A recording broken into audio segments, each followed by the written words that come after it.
Bienvenue dans Raconte-moi, An-Nour, ta nouvelle série pendant ce mois béni de Ramadan au sein du podcast Coran de ton cœur.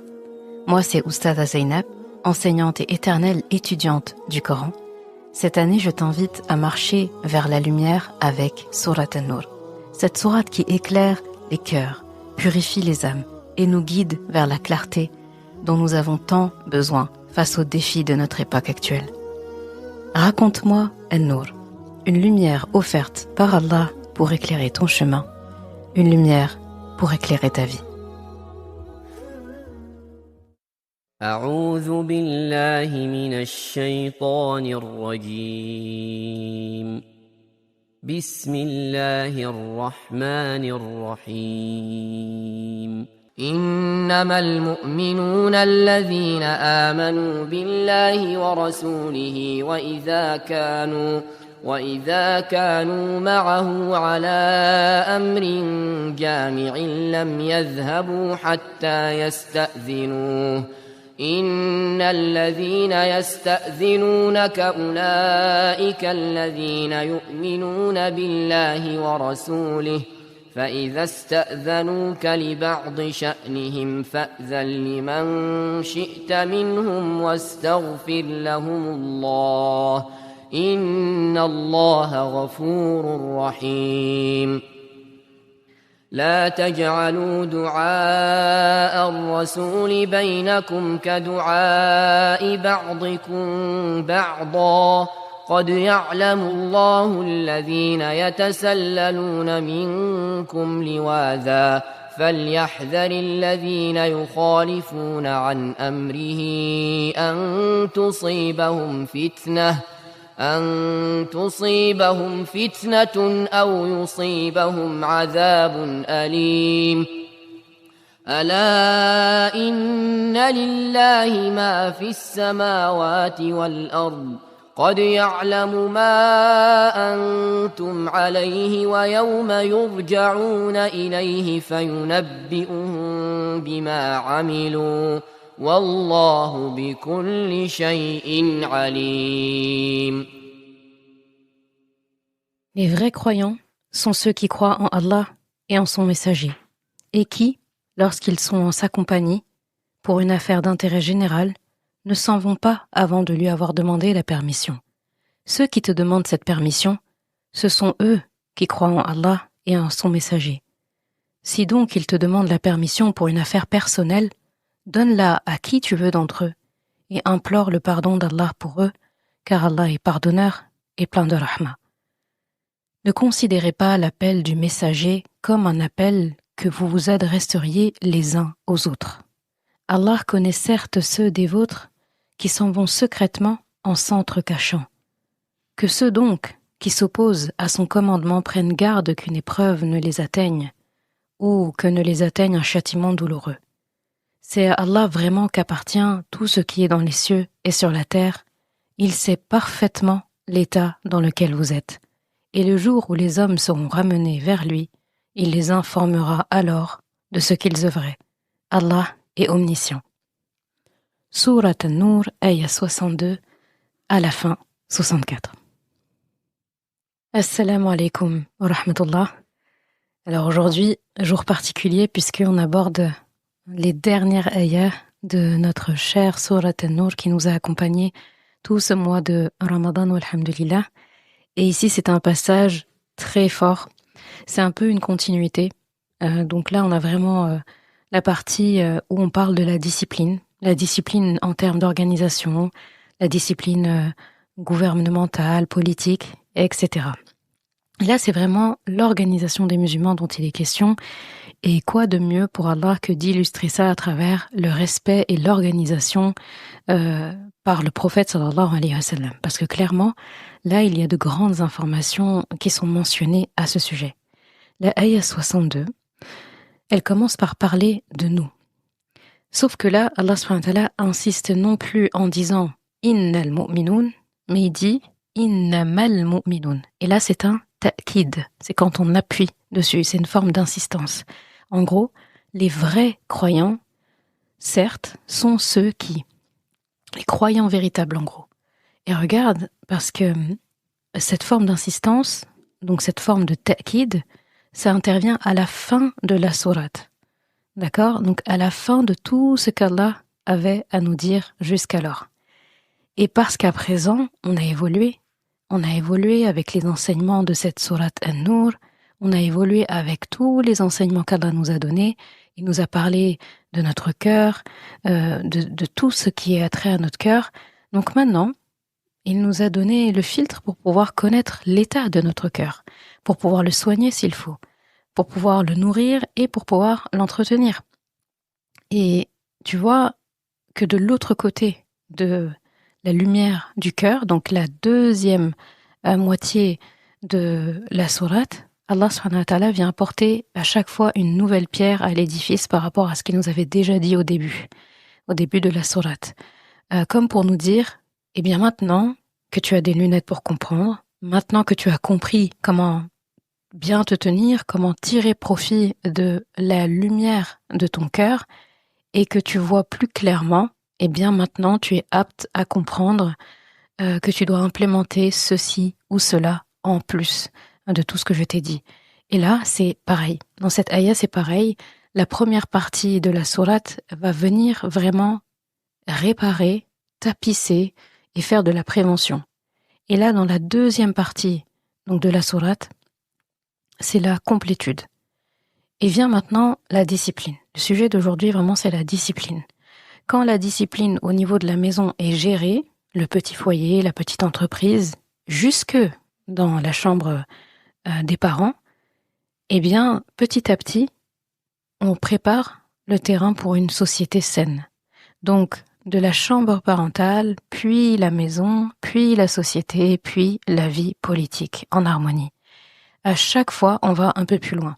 On regarde le tableau un peu plus grand, et là, clairement, l'autorité du prophète sallallahu alayhi wa sallam, pour pouvoir la comprendre et la respecter au mieux, on doit passer par une discipline déjà intérieure, puis une discipline dans sa maison, puis une discipline dans sa ville, autour de soi en gros, puis ensuite une discipline à plus grande échelle, donc la plus grande échelle de l'autorité, comme c'est mentionné ici. Et d'ailleurs, est-ce que tu as remarqué que ceux qui respectent le moins les lois sociétales, les lois politiques, eh bien, ce sont ceux qui, chez eux déjà, il y a un problème de discipline. Donc Allah commence par l'ordre, en fait. Et là, c'est assez intéressant parce que l'accent est mis sur le prophète sallallahu alayhi wa sallam. C'est un rappel pour les compagnons de l'époque, les musulmans, et on voit aussi qu'Allah subhanahu wa ta'ala mentionne les hypocrites dans ce passage. Et à quel point le fait d'être hypocrite, c'est une vraie plaie dans une société. Et pour autant, ce passage va nous servir à nous aussi dans la vraie vie, dans la vie de tous les jours. Alors effectivement, le prophète sallallahu alayhi wa sallam n'est plus parmi nous, mais quand on lit ce genre de ayah, on peut se demander comment appliquer le fait de demander la permission au prophète sallallahu alayhi wa sallam alors qu'il n'est plus là. C'est des questions qu'on peut se poser, parce qu'ici, Allah parle du fait de respecter son prophète, de lui demander la permission avant de quitter une assemblée. Nous, il n'est pas parmi nous physiquement, donc comment est-ce que cette ayah-là peut s'appliquer à notre vie? Eh bien, laisse-moi te dire que ce genre de ayah est tout à fait applicable en réalité, parce que contrairement à ce qu'on pourrait croire, ça nous parle bien plus qu'on ne pense. Les compagnons, eux, ils avaient une application directe, d'accord, qui est différente de la nôtre, puisque eux, ça se prêtait au contexte, à leur contexte. Mais tu vas comprendre que nous ne sommes pas en reste à notre époque pour cette ayah-là. Donc on va commencer par comprendre le fait que demander la permission au prophète sallallahu alayhi wa sallam lorsqu'une affaire d'intérêt général, une assemblée, est là. Donc tu peux par exemple penser à la prière du vendredi. Je te donne un exemple. Par exemple, la prière du vendredi, on sait que tant que le prêche n'est pas fini, tant que l'imam n'a pas fini son prêche, n'a pas fait les 2 rak'at derrière lesquels on le suit en reproduisant la même chose, eh bien on ne se lève pas, on ne mange pas, on ne boit pas pendant le prêche, on ne parle pas. Il y a une étiquette à observer, une discipline. Eh bien, au temps du prophète sallallahu alayhi wa sallam, il y avait des réunions importantes pendant lesquelles le prophète sallallahu alayhi wa sallam avait un ton solennel, il consultait ses compagnons, ou il demandait l'avis des croyants, lorsqu'il y avait une guerre à préparer, lorsqu'il y avait des règles à poser, etc., etc.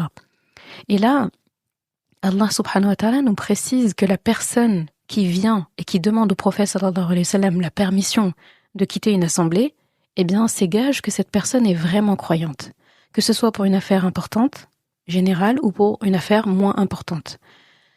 Personnellement, je trouve ça beau de mentionner ça ici.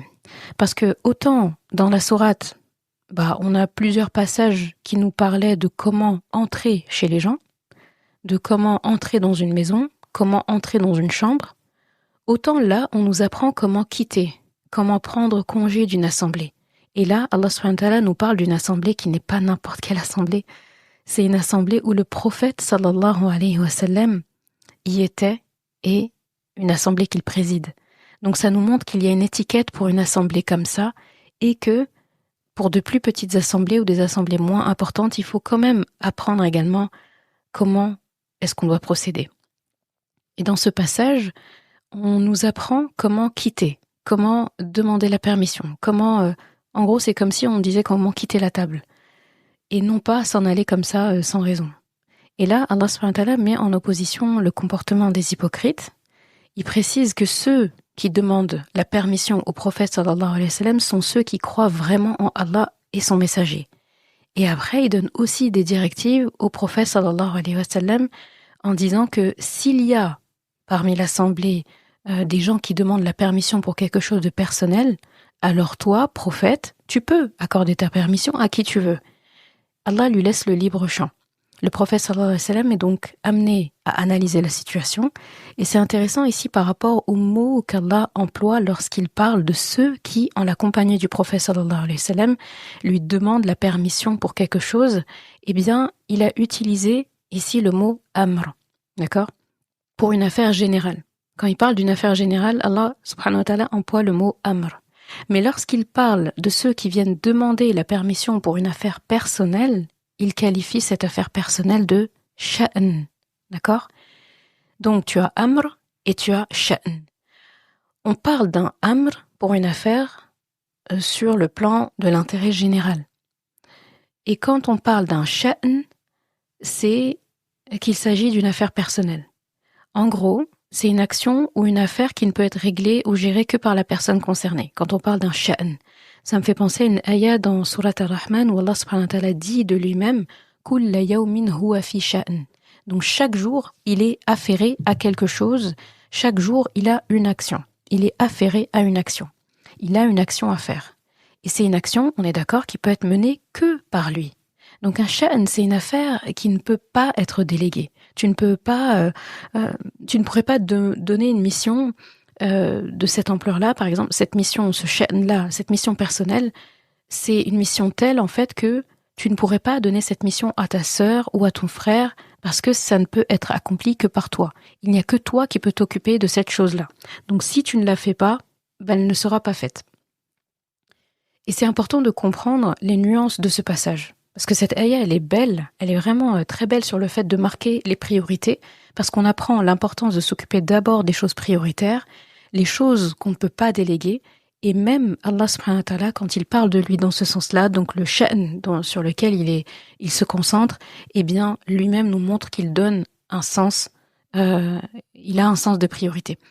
Et donc, on revient sur le prophète sallallahu alayhi wa sallam. Donc, quelqu'un qui vient voir le prophète sallallahu alayhi wa sallam et qui lui demande congé, qui lui demande de quitter l'audience pour une affaire personnelle, une affaire que seul lui peut gérer, eh bien là, la tendance serait de donner la permission à cette personne plutôt qu'à quelqu'un qui veut juste s'en aller parce qu'il est fatigué ou parce qu'il n'a pas envie d'écouter ou parce qu'il a été touché par la flémingite, ou autre chose comme ça.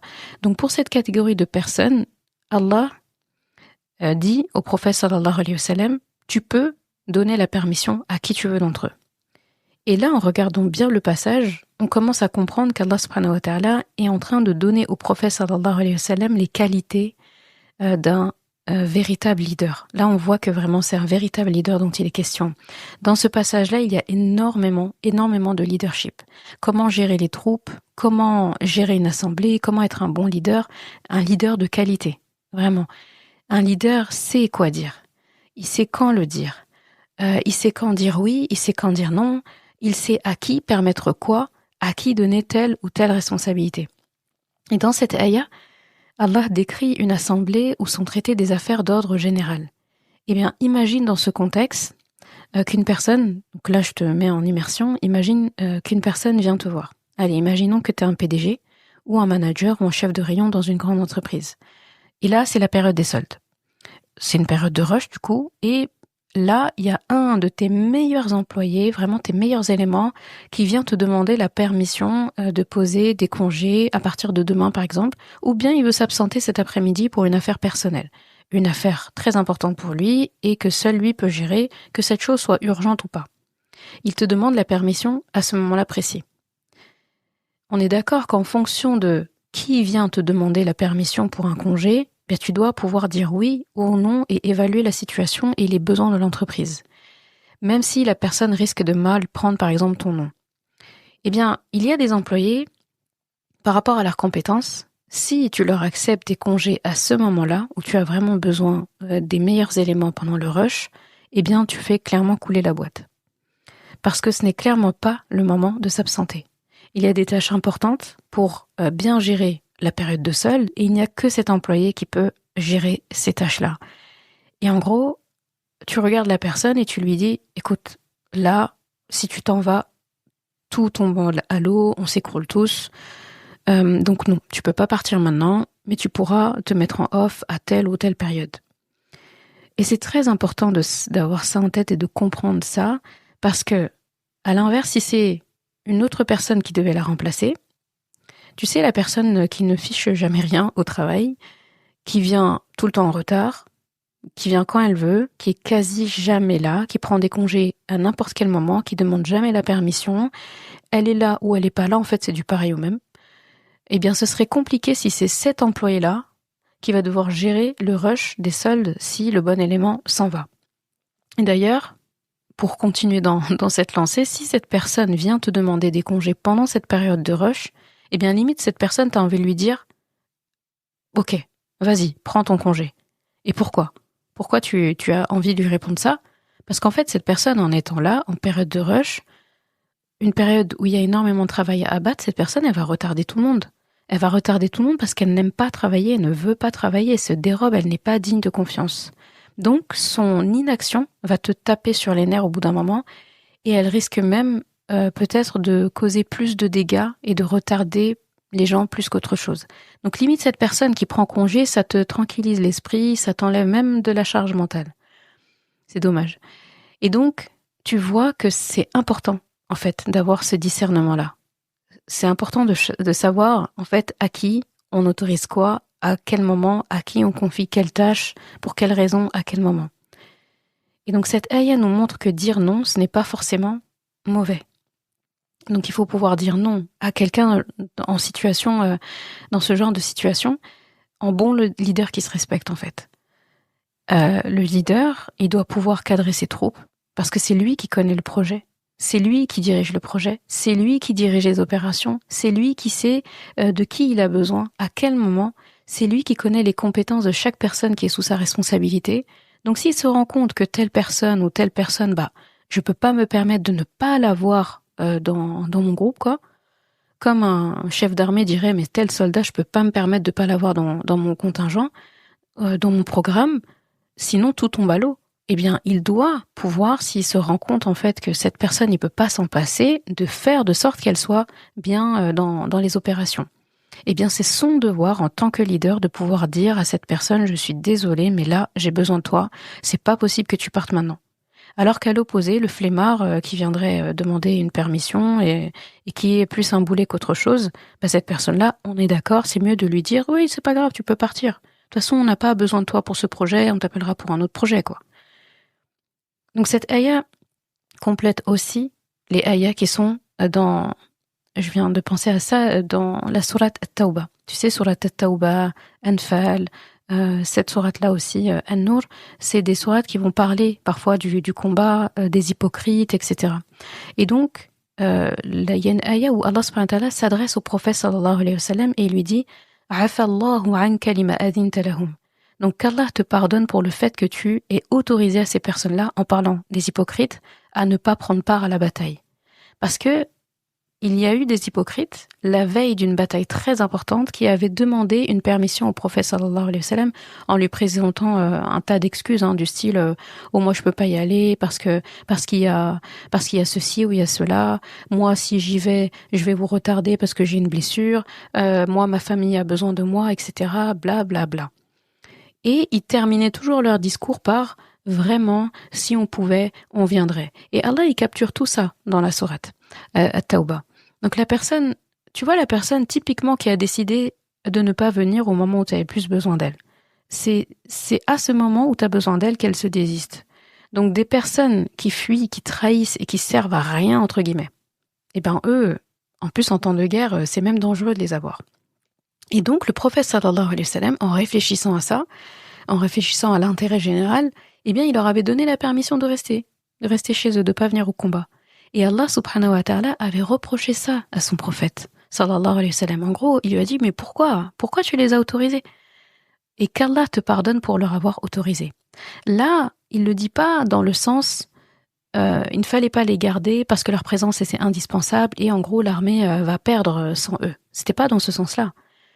On est d'accord que les hypocrites auraient été plus des boulets qu'autre chose, en fait, c'était pas des bons éléments.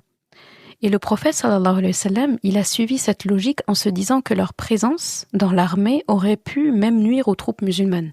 Donc c'est pour ça qu'il leur a autorisé à rester. Parce qu'on rappelle qu'on parle de gens qui, dans leur cœur, ils ont un discours et dans leurs paroles, ils ont un discours contraire. Dans leur cœur, ils avaient déjà pris la décision qu'ils partiraient pas au combat, qu'ils n'allaient pas venir. Donc dans tous les cas, quel que soit Alpha, ils n'allaient pas venir. Et le prophète sallallahu alayhi wa sallam savait très bien ça. Donc si le prophète sallallahu alayhi wa sallam, là c'est l'autre option, si le prophète sallallahu alayhi wa sallam ne leur avait pas donné la permission de rester chez eux, et donc les avait obligés à venir au combat, eh bien comme de toute façon, ils n'auraient pas obéi, ils ne seraient pas venus au combat parce qu'ils ont pris déjà la décision dans leur cœur de ne pas venir, eh bien ça aurait été un alibi contre eux et contre leur hypocrisie. Parce que leur hypocrisie aurait été affichée au grand jour. Et il y aurait eu une raison valable pour le coup de les écarter des affaires des musulmans une bonne fois, de les écarter de la confiance des musulmans. Et c'est pour ça qu'Allah subhanahu wa ta'ala a dit au prophète sallallahu alayhi wa sallam « Afallahu anka lima andinta lahum » donc qu'Allah te pardonne pour leur avoir autorisé à rester. Et donc, leur vice-là, qu'ils dissimulent depuis longtemps, aurait pu être affiché, alors que là, en donnant la permission, donc de rester, eh bien, ça retarde en fait cette échéance, ça retarde le fait que leur histoire aurait éclaté au grand jour. Et donc la possibilité de les exposer dans leurs méfaits. Donc c'est sur ce point précis qu'Allah subhanahu wa ta'ala avait repris son prophète, comme pour dire, on les avait sur un plateau d'argent, on leur aurait dit non, vous venez au combat. Il aurait fallu leur dire non, vous venez au combat, vous restez pas derrière, et ces personnes, eh bien comme elles ne veulent intrinsèquement pas du tout venir, parce que ce sont des gens pour qui mourir dans le sentier d'Allah, eux, non merci, eh bien c'est des gens non plus qui seront jamais au premier rang, toujours à l'arrière. Eux, être aux premières loges, ça les intéresse pas. Donc en fait, ils auraient été affichés, grillés comme on dit. Et eux, ça leur intéresse pas parce qu'ils n'ont pas cette envie, ils n'ont pas cet engouement pour que l'islam triomphe et ils sont musulmans par défaut. Ils cachent à l'intérieur d'eux quelque chose qu'ils ne veulent absolument pas faire et quelque chose qu'ils ne veulent absolument pas que les musulmans sachent d'eux. Donc de toute façon, ils n'allaient pas venir. Donc, c'est comme si Allah lui a dit, tu les aurais eus sur un plateau d'argent directement par rapport à leur refus de venir. Et là, Allah subhanahu wa ta'ala, cette ayah, elle est venue après ça, d'accord? Après celle-là, d'accord? Et donc, dans Surat Nur, là, il a autorisé à certains et pas permis à certains. Donc, on pourrait dire, Allah subhanahu wa ta'ala, si on lit les deux passages, donc dans Surat Tawbah, là, il autorise et dans un autre passage, c'est interdit. Donc, dans un passage, il lui a dit, pourquoi tu l'as fait? D'accord? C'était pour le reprendre par rapport à ce que j'ai dit précédemment. Et là, on assiste à l'inverse, en fait. Donc on assiste à une leçon où Allah subhanahu wa ta'ala nous enseigne à travers son prophète comment être un bon leader. Qu'il y a des moments, sachant que le prophète sallallahu alayhi wa sallam a agi de manière très ingénieuse, attention, quand Allah subhanahu wa ta'ala le reprend, en réalité c'est pour nous enseigner à nous. C'est pour nous enseigner à nous qu'en fait les hypocrites, faut pas faut pas les ménager, faut pas se dire de toute façon comme, non, faut utiliser des occasions comme celle-ci pour déjouer leur plan. Donc c'est une façon aussi, si on fait le contraste avec les musulmans, donc par rapport aux hypocrites, les musulmans, que l'affaire soit importante ou moins importante, que ce soit en période de rush ou hors période de rush, c'est là qu'on reconnaît les vrais croyants. Pourquoi ? Là, on comprend qu'Allah subhanahu wa ta'ala nous dit les vrais croyants, c'est ceux qui te demandent la permission, donc en toutes circonstances, dans toutes les situations. Parce que l'hypocrite, il ne demande la permission que pendant les périodes de rush. Parce que pendant les périodes, les périodes où on n'a pas vraiment besoin de lui, où c'est pas très important, eh bien, de toute façon, ils auraient même pas eu à demander la permission parce que c'est déjà des absentéistes de base. D'accord ? Donc, l'hypocrite, il n'a pas le souci du respect, il n'a pas cette éthique, pas d'esprit d'équipe. Et donc, dans les périodes hors rush, c'est des périodes ordinaires, il prendra pas la peine de demander. Et dans les périodes de rush, parce qu'il veut pas se faire remarquer et parce qu'il sait que là, l'heure est grave, eh bien là, c'est qui qu'on voit demander la permission, donner plutôt des excuses pour ne pas venir, eh bien, ce sont les hypocrites. Donc, hormis ces périodes-là, ils prendront même pas la peine de demander la permission de partir, puisqu'en fait, ils ne seront pas là. Et donc, ça, ce sont les hypocrites. Et en face, il y a les gens qui sont véridiques. Et Allah subhanahu wa ta'ala, pour nous illustrer tout ça, eh bien, il est passé par le prophète sallallahu alayhi wa sallam avec son assemblée à lui, avec les musulmans, pour qu'on puisse voir des situations concrètes comme ici. Donc, ce qu'on comprend, c'est que de demander la permission, c'est une preuve de sérieux. C'est qu'Allah subhanahu wa ta'ala nous enseigne. Donc, on a le côté, par exemple, qu'on soit employé, qu'on soit bénévole, etc. Et on a le côté leader, chef, comment se comporte chacun des deux parties. Donc là, tu vois, on parle du prophète sallallahu alayhi wa sallam. On parle d'une époque où, finalement, on n'est pas vraiment... En fait, quand on parle de l'époque d'aujourd'hui, le prophète sallallahu alayhi wa sallam n'est plus là. Il n'est plus là physiquement au sens où il l'était avec les compagnons. Et pour autant, on voit qu'on a des choses à appliquer. Parce que là, tu vois, on a parlé d'une situation concrète en entreprise. Eh bien, ça s'applique à aujourd'hui. On a tous, à un moment donné, soit travaillé pour quelqu'un, soit quelqu'un travaille pour nous, soit on a employé quelqu'un, ou peu importe, en fait. On a forcément dirigé dans un sens ou eu des gens sous notre responsabilité, donc on sait ce que c'est, en fait. Et par exemple, je pense à ceux aussi qui sont dans l'associatif. On a des enfants, on a une famille. Quelque part, c'est un peu la même chose. Et c'est la même chose quand on est dans une maison, en fait. On a beau être des adultes majeurs, vaccinés, etc. Si on est dans la maison avec nos parents, la moindre des corrections, c'est de prévenir quand on sort, de dire quand on revient. C'est de la bienséance, en fait. Bon, à 30 ans, on va pas demander la permission à sa maman pour aller à la boulangerie.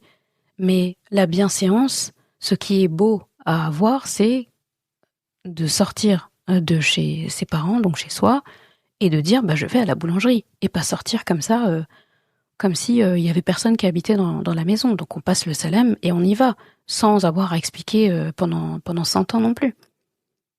Donc tout ça, c'est des règles de bienséance. Donc en fait, ce qui nous est enseigné ici dans ce passage, c'est aussi des choses qui sont applicables dans la vie de tous les jours. Dans l'associatif, au boulot, dans une administration, si moi-même je suis un employeur, ou si je suis l'employé, si je suis bénévole dans une association, si je suis le chef ou le président dans une association, dans ma maison, etc., etc. Partout, en fait, c'est partout. Donc l'importance d'aviser. Et Allah subhanahu wa ta'ala dit qu'il implore qu'on implore le pardon d'Allah subhanahu wa ta'ala pour eux. Donc là, il parle au prophète sallallahu alayhi wa sallam, car Allah est pardonneur et plein de rahma. Là aussi, ça prend tout son sens. Parce qu'Allah subhanahu wa ta'ala dit à son prophète de demander pardon. Et là, il y a énormément d'enseignements ici. Ça enseigne au prophète sallallahu alayhi wa sallam aussi à se maîtriser, à maîtriser la situation. Et indirectement aussi à ceux qui pourraient avoir la même position que le prophète, dans le sens leader, diriger des gens. Eux aussi doivent apprendre à se maîtriser en tant que leader, de regarder à qui on donne pas, à qui on dit oui, à qui on dit pas oui, et à gérer les situations d'excuses, etc., comme on a vu tout à l'heure. Donc ici, la notion de pardon, où Allah subhanahu wa ta'ala dit au prophète sallallahu alayhi wa sallam de demander pardon pour eux, parce qu'en fait, peut-être que cette personne, quand elle a demandé cette permission et que le prophète sallallahu alayhi wa sallam lui a quand même accordé, eh bien, il se peut que cette affaire aurait pu attendre. Il se peut que le prophète sallallahu alayhi wa sallam aussi, il peut être irrité aussi parce que un bon élément n'est pas là dans une décision importante.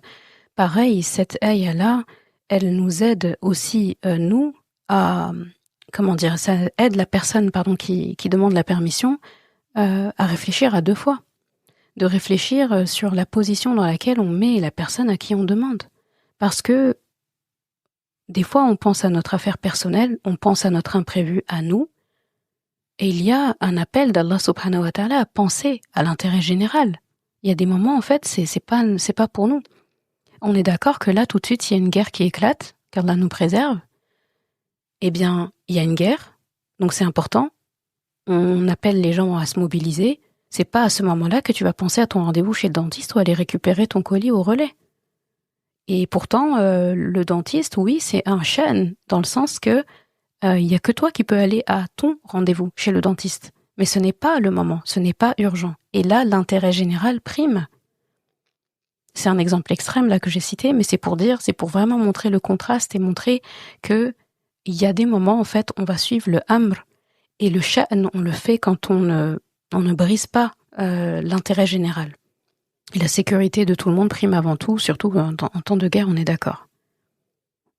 Donc vraiment, dans cette ayah, on apprend la priorité, on apprend l'éthique, on apprend la politesse de demander. On apprend énormément de choses. Et Allah vient nous parler de tout ça ici. Et on peut le comprendre en tant que musulman, en tant que mu'min. Pourquoi ? Parce qu'on a les lunettes maintenant, et le cœur aussi. Donc on a le cœur adéquat, on a les lunettes adéquates pour comprendre l'importance d'un cœur pur, d'un cœur saint, pour comprendre l'importance de demander la permission avant d'entrer, avant de partir. Donc ça, c'est capital, parce que on a beaucoup parlé de avant d'entrer, comment on fait, mais comment on quitte une affaire importante, comment on quitte un projet, comment on quitte quelque chose dans lequel on s'est engagé. On pense que, non, je peux plus, je m'en vais. Mais il y a des façons de faire, en fait. Et ensuite, dans la ayah suivante, Allah subhanahu wa ta'ala dit qu'il ne faut pas considérer l'appel, donc dua, l'appel du prophète, sallallahu alayhi wa sallam.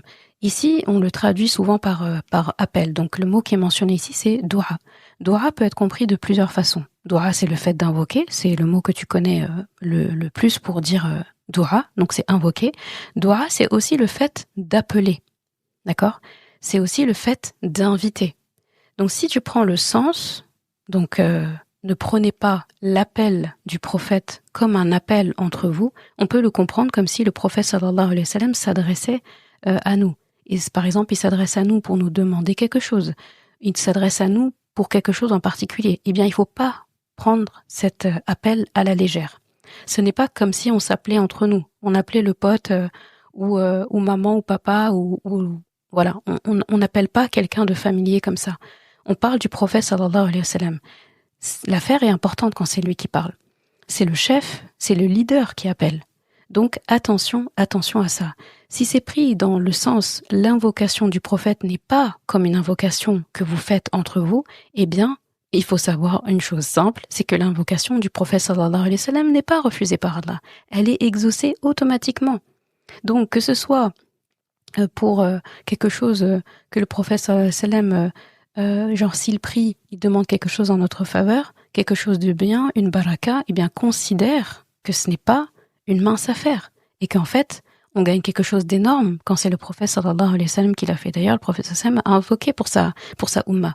Et pareil, dans le cas où on commet des erreurs, donc là on parlait des compagnons, et ça vaut aussi pour nous, dans le cas où on commet une erreur, qu'on commet une injustice, si jamais le prophète sallallahu alayhi wa sallam appelle Allah, invoque par rapport à l'injustice qu'on a commis, eh bien là, la note, elle va être très salée, je pense. La facture, elle va être très chère.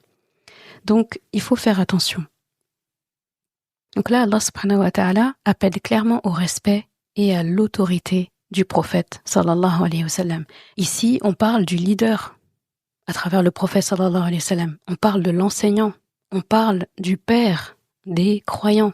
Parce que on parle de lui comme un père par rapport au respect qu'on lui donne Et lui-même dit que ses épouses sont les mères des croyants. Donc lui se considère comme notre père dans le sens où il n'est pas notre père, mais dans le sens il s'assure de notre bonne éducation islamique comme le ferait un père. Et parce que le prophète sallallahu alayhi wa sallam est comme un ancêtre islamique pour nous. Donc c'est tout ça.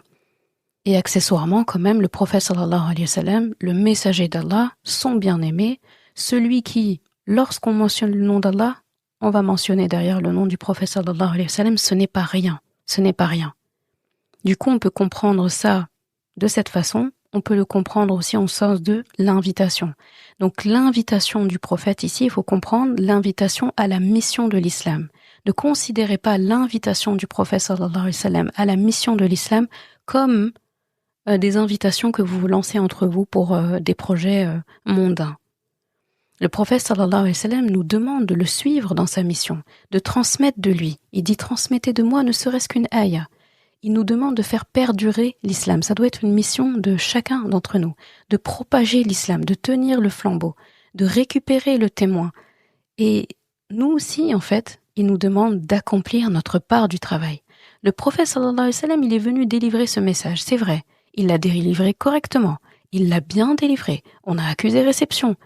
Mais en fait, certes, le prophète sallallahu alayhi wa sallam n'est plus là, mais sa mission, en fait, même si, voilà, c'est sa mission, c'est une mission prophétique, on n'est pas des prophètes, mais en fait, on a ce devoir. On a le devoir que l'islam continue de rayonner jusqu'à la fin des temps, rayonner comme nous, je dois rayonner. Et pour ça, il faut comprendre sa mission. Et pour ça, il faut acquérir une discipline. Et tout ça, ça s'acquiert avec tous les enseignements qu'Allah subhanahu wa ta'ala nous a donnés. Mais il y a une invitation claire ici à faire perdurer la mission du prophète sallallahu alayhi wa sallam. Ce n'était pas que sa mission, c'est une mission qu'il nous a léguée. Donc tout ça est concentré dans le mot dua.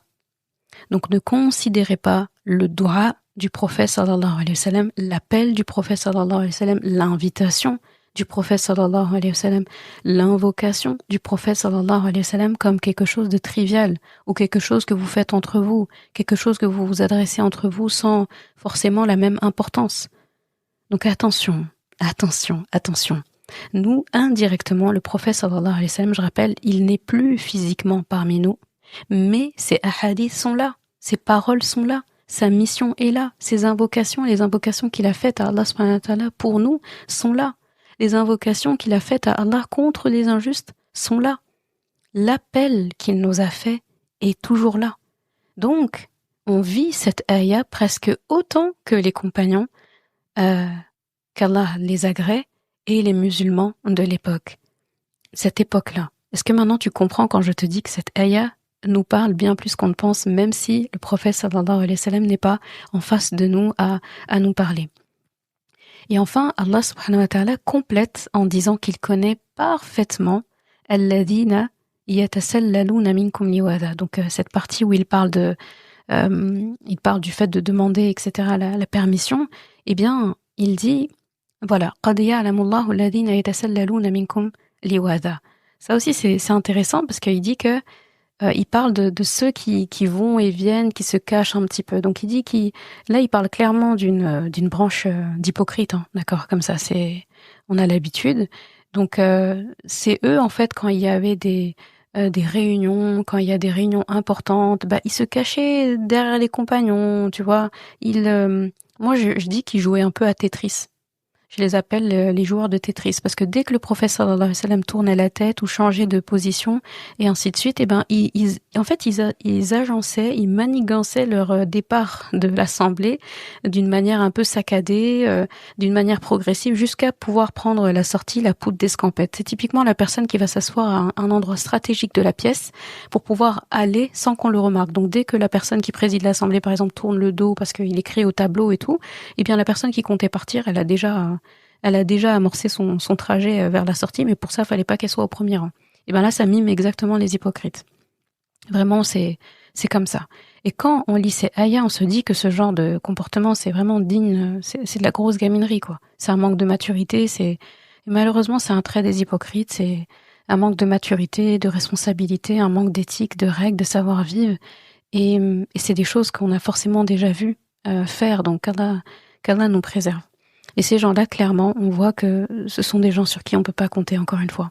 Comment on peut compter sur quelqu'un? Il y a une affaire grave, il y a une assemblée, on a besoin de l'attention de tout le monde, et en fait, leur seule préoccupation, c'est comment je m'extirpe de là. Donc c'est vraiment dommage. Alors que nous, j'imagine, enfin j'espère, imaginez juste une assemblée où il y a le prophète sallallahu alayhi wa sallam, mais on voudrait même pas que ça finisse. On veut pas que ça se termine. Donc quelqu'un qui n'arrive pas, enfin imagine, hein, quelqu'un qui n'arrive pas à rester en la présence du prophète sallallahu alayhi wa sallam avec tout ce qu'il représente, bah, je pense que son cœur il est vide, il est éteint. Comme Allah dit, est-ce qu'ils sont malades? Est-ce qu'il y a un problème sur leur cœur? Est-ce qu'il y a une maladie en fait? Et c'est là vraiment où tu revois la parabole de la personne dans le désert, où Allah subhanahu wa ta'ala parle du fameux sarab, donc le mirage, donc c'est pas de l'eau, et il va trouver Allah subhanahu wa ta'ala à la place de l'eau qu'il pensait trouver. Eh bien, là, on voit que cette personne, donc comme j'avais dit, la scène, elle se passe dans le jour, cette personne, elle était exposée au bien, elle avait un excellent contexte, d'accord? Elle avait la lumière. Et là, c'était le prophète sallallahu alayhi wa sallam. Donc vraiment, c'est pour dire que c'est important de se mettre dans un environnement où on peut avoir des bonnes fréquentations. Eux, ils l'avaient. Ils vivaient au temps du prophète sallallahu alayhi wa sallam. Ils pouvaient assister à ses khutbahs, à ses sermons, à ses doros, ses rappels, écouter ses conseils, poser des questions. Mais non. Donc c'est vraiment une personne qui, elle a la lumière du soleil, elle a la clarté autour d'elle, mais à l'intérieur, elle décide de rester assoiffée, elle décide de se laisser sécher comme ça, le cœur qui se vide complètement, et elle n'arrive plus à faire entrer la lumière à l'intérieur de son cœur jusqu'à ce que ce soit trop tard. Bah ça, c'est exactement les hypocrites. Donc voilà, ils sont là, mais présents, mais en réalité, voilà, ils ont le prophète sallallahu alayhi wa sallam à leur disposition, mais ils préfèrent s'en détourner, ils préfèrent prendre congé et s'en aller. Et pourtant, et c'est ça qui est dangereux chez eux, c'est qu'ils se revendiquent musulmans, en tout cas d'apparence. C'est vraiment très particulier comme situation, je trouve. Donc Allah parle beaucoup des hypocrites dans ce passage. Et regarde à la fin de ce passage-là, donc la ayah 63, Allah dit, et donc que ceux donc qui s'opposent à son commandement, en parlant du commandement du prophète sallallahu alayhi wa sallam, prennent garde qu'une épreuve ne les atteigne ou que ne les atteigne un châtiment douloureux. Et là, Allah subhanahu wa ta'ala parle donc de azabun alim. Et là, tu vois, c'est pas azabun azim. Donc j'avais expliqué ça. Allah nous parle d'un châtiment qui est douloureux, qui fait mal. Et à ton avis, pourquoi est-ce qu'il parle d'un azab qui est douloureux ici? Bah parce que ça va directement en lien avec leur action à eux. Parce qu'à travers leur action, eh bien, eux, ils ont fait du mal à la communauté. Ils sont des plaies, ils sont des points noirs. Ce sont des gens qui... en fait, on ne pense pas à cet effet-là, à cette douleur en fait qu'ils peuvent causer par leur comportement. Et le prophète sallallahu alayhi wa sallam, justement, qui essaye de faire que leur présence ne perturbe pas trop la cohésion, en les autorisant à s'éclipser, en les autorisant à ne pas participer aux guerres, parce que le prophète sallallahu alayhi wa sallam, le fait qu'il les laisse pas venir, le fait que eux ils vont, ils viennent, qu'ils ne sont pas dignes de confiance, que ce sont des gens sur lesquels on peut pas se reposer, eh bien ça c'est une action qui a une conséquence sur le moral des musulmans sur le long terme. Donc qui fait mal sur le long terme. Et aussi, je dis que c'est des plaies parce que, dans un sens, en faisant ça, quand il y a des gens comme ça qui font n'importe quoi, qui font ce qu'ils veulent, bah ça peut inciter d'autres à faire pareil. Si vous avez quelqu'un qui est toujours en retard, qui est jamais là, le jour où il vous demande la permission de ne pas assister à quelque chose d'important, nous, on préfère lui dire « Vas-y, reste chez toi, tout le monde sera plus tranquille », parce que quelqu'un qui vient tout le temps en retard, bah ça donne une mauvaise image aux autres. Donc finalement, tu préfères pas qu'il vienne. Mais en même temps, même si tu préfères à la limite que la personne ne soit pas là et tu préfères la virer, eh bien, le fait de toujours l'autoriser, etc. et tout, à rester et de s'en aller, bah ça déteint en fait sur les autres. Ça casse le moral. Il y a des gens qui vont trouver ça injuste, alors qu'en réalité, c'est pas injuste en fait. C'est pas injuste parce que on ne veut pas de cet élément. Les gens même qui trouvent ça injuste ne veulent pas de ces éléments-là. Donc vraiment, dans ce passage, on comprend que être dirigeant, être leader, être chef, président de quelque chose, c'est vraiment pas une mince affaire, c'est pas facile, ça donne pas spécialement envie en vrai. Ce n'est pas quelque chose que les gens devraient s'arracher comme beaucoup s'arrachent. Il y a des gens qui qui veulent être des leaders, mais pas parce qu'ils doivent l'être, mais parce que ils convoitent ce poste-là, mais pas pour le bien du poste. C'est juste pour le prestige que ça donne. C'est juste pour les opportunités et les privilèges que ça peut donner. Il n'y a pas de mal à prendre les privilèges d'un poste, mais il faut accepter les sacrifices et la responsabilité qui va avec. Et ça, il y a beaucoup de gens qui sont pas prêts à le faire. Donc normalement, il y a des choses où on ne s'arrache pas ça parce que en vrai, c'est pas la posture la plus simple à gérer. On devrait limite le fuir, le poste de président ou de grand leader comme ça, tellement c'est pas évident et c'est une lourde responsabilité. Donc là, on apprend vraiment comment être un vrai leader, comment gérer ses employés, comment gérer ses bénévoles, à qui donner des responsabilités, à qui donner la permission. Et pareil, je trouve quelque chose d'intéressant parce que là, on peut considérer que il y a un bon conseil ici qui est glissé dans ce passage par rapport au modèle associatif. Parce que si on regarde bien les musulmans avec leur mission, il y a pas d'aspect financier ici derrière dans ce passage, par exemple.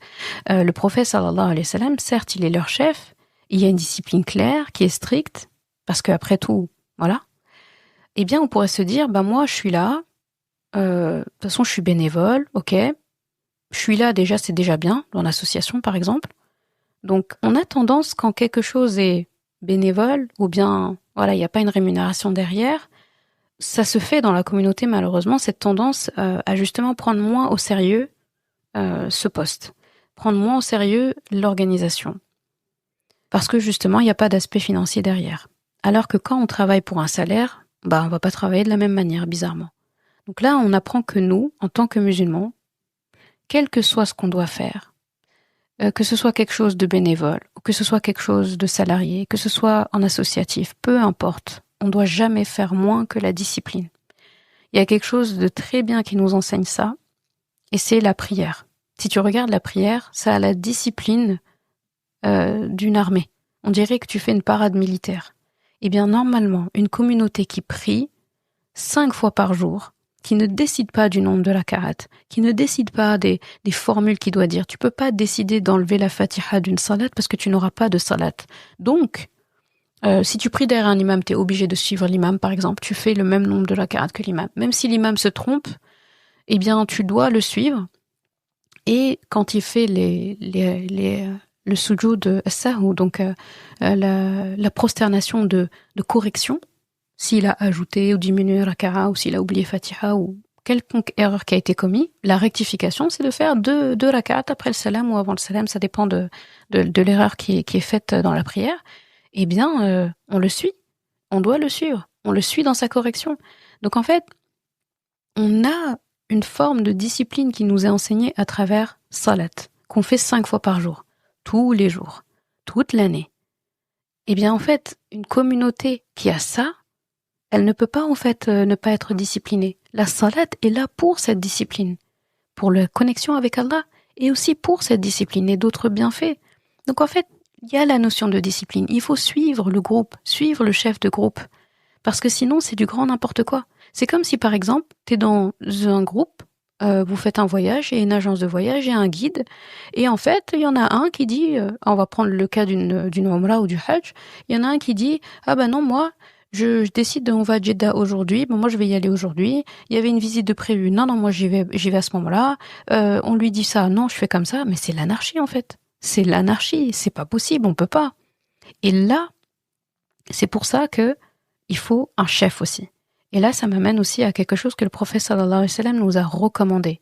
Par exemple, quand des gens doivent voyager, à partir du moment où ils sont 3, à partir de 3, il faut un chef, il faut un émir. Ça veut pas dire c'est lui qui décide, c'est lui le commandant. Ça veut juste dire que quand il faut trancher, c'est lui qui va trancher. Que quand il faut, donner un avis final, on va dire, et dire bon, on prend cette option-là entre toutes les options que vous avez proposées, parce que un bon émir, il consulte. Et il faut un qui soit désigné dès le départ. S'il y a un désaccord, s'il y a quelque chose qui tranche, c'est cette personne qu'on a choisi qu'elle tranche. Parce que tout le monde ne peut pas toujours être au même niveau. Tout le monde ne peut pas être décisionnaire tout le temps, en fait. C'est pas possible. Sinon, l'un il va à droite, l'autre il va à gauche et tout, et après vous n'êtes plus un groupe. Donc, il faut prendre des décisions. Faut pas rester là à tourner en rond. Il faut un chef. Et quand on est dans un groupe où il y a un amir, eh bien, il faut de la discipline. Il faut consulter, il faut suivre le guide. Et ça, c'est dans la micro-société, comme on dit. Et la grande, c'est quand c'est appliqué aux enseignements du prophète sallallahu alayhi wa sallam, même si on n'a pas envie, d'accord? Parce que si chacun se met à dire non, moi je fais comme ça, non, moi je suis ainsi, non, moi c'est comme ça, en fait on n'y arrive pas. Et en fait, t'imagines s'il n'y a pas de discipline, s'il n'y a pas de discipline, les prédateurs y rentrent en fait. Si au temps du prophète sallallahu alayhi wa sallam, il n'y avait pas cette discipline dans la ville de Médine, dans les rangs de guerre, mais on ne parlerait pas du succès de la bataille de Badr, on ne parlerait pas du succès des autres batailles en fait, parce qu'il n'y aurait pas eu cette discipline. Donc, j'en reviens à ce que je disais par rapport à tout ce qu'on fait de bénévole, ou peu importe, que même si c'est pas bénévole, à partir du moment où on a décidé de monter quelque chose, ou de faire partie de quelque chose, de faire avancer quelque chose, on le fait avec discipline. En fait, c'est soit ça, soit on ne fait pas. D'accord? Parce que sinon, ça ne marche pas. Et le musulman, il fait pas quelque chose pour le faire moyen. Il fait avec excellence parce que c'est ça qu'Allah subhanahu wa ta'ala veut de nous. Donc, cette tendance-là à ne pas avoir de discipline, il faut l'enlever. Et le musulman tient ses engagements. Là, je pense à ceux d'entre nous qui travaillent qui travaillent et qui côtoient des non-musulmans au travail. Ils font un travail où le patron est non-musulman, où les autres ils sont non-musulmans. En fait, faut se rappeler qu'en fait, on est toujours un miroir et un visage de l'islam partout où on va. Donc, même si on n'est pas obligé d'afficher partout je suis musulman, c'est pas ça. C'est dans notre comportement. On est des ambassadeurs, qu'on le veuille ou non, on est des ambassadeurs silencieux à travers notre action. Donc, si on a un employeur qui est non musulman par exemple, et qu'on se met tout le temps à arriver en retard, on n'assiste pas aux réunions, dans les périodes de rush, on se dérobe, on peut pas compter sur nous. Mais en fait, qu'est-ce que tu penses qu'on renvoie comme image? C'est une image en fait d'indiscipliné. Et comme aujourd'hui on colle tout aux musulmans, là c'est servir un plateau d'argent aux personnes qui n'attendaient que la chute en fait. Donc faut pas le donner. Déjà, c'est même pas seulement pour leur plaire, c'est pas seulement pour faire bonne figure, mais c'est parce que Allah subhanahu wa ta'ala nous le demande. Il nous demande cette discipline. Et je trouve que ce passage l'explique vraiment très très très bien. Et ensuite, Allah subhanahu wa ta'ala, dans la dernière ayah, il dit que tout ce qui est dans les cieux et dans la terre, donc il dit qu'il est le maître de tout ce qui est dans les cieux et dans la terre, que tout le glorifie. Ça, c'est dans un autre passage, il dit que tout le glorifie. Là, il dit que tout ce qui est dans la terre et dans les cieux lui appartient. Tout. Et il dit, Allah sait très bien ce que vous avez à l'intérieur de vous. J'aime beaucoup ce passage. Donc il dit, je sais comment vous êtes. Je sais dans quel état vous êtes. Et après, dans la même phrase, on a l'impression qu'il s'adresse à deux publics différents. Parce qu'il dit, donc, قَدْ يَعْلَمُ مَا أَنْتُمْ عَلَيْهِ. Et après, il dit, وَيَوْمَ يُرْجَعُونَ إِلَيْهِ فَيُنَبِّئُهُمْ بِمَا عَمِلُوا. Donc il dit, donc, Allah sait parfaitement dans quel état vous êtes. Donc là, il parle à tout le monde. Tout le monde. Mais on a l'impression qu'il s'adresse un peu plus quand même aux croyants. Et après, il dit, et le jour, d'accord, le jour où eux seront ramenés à lui, il les informera de ce qu'ils œuvraient. Et Allah est parfaitement connaisseur de toutes choses. Et là, le côté, on va lui ramener, donc ces gens vont être ramenés à Allah et il va les informer de ce qu'ils faisaient. Là, ça me fait beaucoup penser à la scène où il y a ce fameux hypocrite, ou ce kafir plutôt, ladina kafaru, qui en fait trouve Allah au lieu de l'eau qu'il pensait avoir vue dans un mirage. Eh bien, il va trouver Allah, et il va trouver Allah faisant quoi? Lui faisant ses comptes, lui amenant ses comptes. Et qu'Allah subhanahu wa ta'ala ne rate aucun compte, c'est très précis. Et il va lui payer vraiment ses comptes, et il est bon en compte. Bien là, ça m'a fait penser à ce passage. Parce que au début, il parle dans la ayah en nous parlant comme s'il nous parlait à nous, dans le sens à la deuxième personne du pluriel, et après il parle à la troisième personne du pluriel. Et donc là, on a l'impression que clairement, il parle, comme je disais, des hypocrites. Donc c'est comme s'il dit là, je m'adresse à vous, mu'minoun, je sais dans quel état vous êtes. Je connais les tenants et aboutissants, je connais tout. Les bonnes choses, les moins bonnes choses, les manquements, je sais tout. Et eux là, les hypocrites, on entend, lorsque ils seront amenés, d'accord, tu vois dans la même phrase, c'est un peu comme s'il commence par parler à tout le monde, et là il dit non, eux là, ils méritent même pas que je leur fasse face en fait. Alors voilà, je vais pas leur parler directement, d'accord? Je laisse leur affaire pour après, parce que de toute façon j'ai déjà dit que j'allais faire leur compte. Je les laisse pour le jour où ils n'auront pas d'échappatoire. Pense au mirage. Donc il dit eux aussi, finalement, eux aussi, hein, je sais ce qu'ils font. Eux aussi, je sais vous tous. Donc il dit que eux, quand je les verrai, je les informerai. En fait, il va informer tout le monde, mais il y a un accent qui est mis sur eux. Donc c'est comme s'il il répète en fait. Donc il a déjà commencé par dire que tout ce qui est sur les cieux et la terre lui appartient. Il dit qu'il connaît tout ce qu'on a dans notre cœur, tout ce qu'on a en nous, tout ce qui est attrait à nous, et il termine par dire qu'il connaît parfaitement en fait, qu'il sait tout, qu'il connaît tout. Donc là, n'importe qui lit ça, le ressenti qu'on a ici, c'est que Allah subhanahu wa ta'ala, quand on voit ça, on ressent vraiment qu'il est le parfait connaisseur de toutes choses, et on peut l'entendre comme si une personne face à ça se dit « Allah sait ». En fait, il sait tout. Il sait si je suis prêt à faire tel ou tel sacrifice. Il sait si je suis prêt à mettre en application tout ce que j'ai entendu et lu ici. Il sait, dans le cas d'un homme ou d'une femme, si cette personne elle est prête à se préserver, prête à bien se tenir, etc. Si cette personne, si une femme est prête à mettre son hijab. Si les couples sont prêts à se retrouver davantage pour justement rester intimes entre eux et ne pas le commettre en dehors. Donc notamment la turpitude qui est mentionnée au début de la sourate. Allah sait en fait. Il sait, il connaît toutes ces choses-là. Chacun, quand il entend cette ayah, il doit se dire « Allah connaît l'état de ma famille, de ma maison, de mon travail, de ma foi, de mes habitudes. » D'accord? Allah connaît tout ça. Donc c'est vraiment quelque chose, vraiment j'invite chacun à se questionner à titre individuel en fait. Et c'est pour ça que je vais te laisser sur cette note-là, tous vous laisser sur cette note-là, en demandant vraiment à ce que chacun de son côté vive cette dernière ayah en se disant oui, Allah sait parfaitement ce qu'on fait, tout ce que je fais, et il faut se sonder en fait. Il faut se sonder, comme il l'a fait dans Sourate Al-Mu'minun.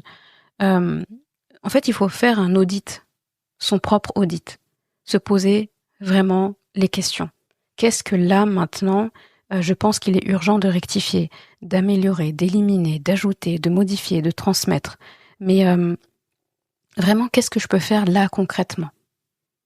Et là, je pense qu'ici, il y a de quoi faire. Il y a toujours quelque chose à faire, à améliorer. Je pense que personne ici peut lire tout Sourate An-Nur, par exemple, et dire « Ah mais moi, je suis parfaite sur tout ce qui a été dit. Je suis parfait sur tout ce qui a été dit. » Personne ne peut dire ça. Personne. On a tous, pour chacun des éléments d'ailleurs, des choses qu'on peut améliorer. Et c'est tout le bien fondé du Coran, en fait, de nous éveiller, de nous informer sur ce qui existe et les possibilités, de nous informer sur les conséquences de choisir le chemin A ou le chemin B ou le chemin Z, et il nous informe aussi sur les possibilités de réparation qu'on a, il nous informe sur les récompenses de choisir la bonne option, et il nous informe en fait sur la destination qu'on va avoir. Donc vraiment... c'est quelque chose, je pense que c'est des questions qu'il faut se poser vraiment de soi à soi, sans chercher à enseigner ça à quelqu'un, etc. Dans l'immédiat, vraiment, on commence par soi et on voit. Donc je vais conclure sur ça aujourd'hui. Donc c'était notre dernier épisode sur Raconte-moi Nour. On peut pas terminer sans remercier Allah subhanahu wa ta'ala pour ce bienfait, pour nous avoir donné l'idée de ça. Je dis nous donner parce que ce n'est pas que moi qui ai eu l'idée. J'ai eu l'idée parce que vous êtes en face, en fait. Sinon, j'aurais fait ça dans mon petit coin pour moi toute seule. Donc, on remercie Allah subhanahu wa ta'ala de nous avoir offert ça, de nous avoir offert cette possibilité, de nous avoir aidés et guidés. Et si on a dit du bien, c'est par son biais et c'est grâce à lui et qu'il accepte de nous. Et si je me suis trompée, si nous sommes trompés en quoi que ce soit, eh bien qu'Allah subhanahu wa ta'ala nous pardonne et ne nous compte pas, ne fasse pas de hisab, ne nous compte pas. Comme ce savant en parlait, on demande à Allah subhanahu wa ta'ala son fadl, donc c'est sa grâce plus que sa justice. Et on veut aussi sa justice, mais plus sa grâce dans nos affaires. Qu'Allah nous éloigne des hypocrites, qu'Allah nous éloigne de la turpitude, qu'Allah nous éloigne des mauvaises relations interhumaines, qu'Allah nous augmente la connaissance de nous-mêmes, parce que celui qui se connaît son Rabb. Man arafa nafsahu, arafa rabbahu. Donc plus on va se connaître et plus on va connaître notre Rabb, et là on va avec l'autre en fait. Qu'Allah préserve notre jeunesse, nos enfants, nos personnes âgées et tous les musulmans. Qu'Allah secourt tous les musulmans de ce monde et que au paradis en fait tout ce qu'on dit aujourd'hui soit des beaux souvenirs qu'on pourra se remémorer sur ala sururim mutaqabilin, donc sur des divans se faisant face.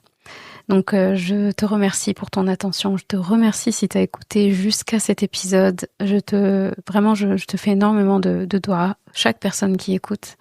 Voilà, moi j'aime bien emporter les gens avec qui j'ai un contact, on va dire, comme celui-ci, dans mes doigts. Et je te dis, Inch'Allah, à vendredi prochain pour un épisode où on va essayer de faire un récap et peut-être aborder un autre sujet qui s'y prête.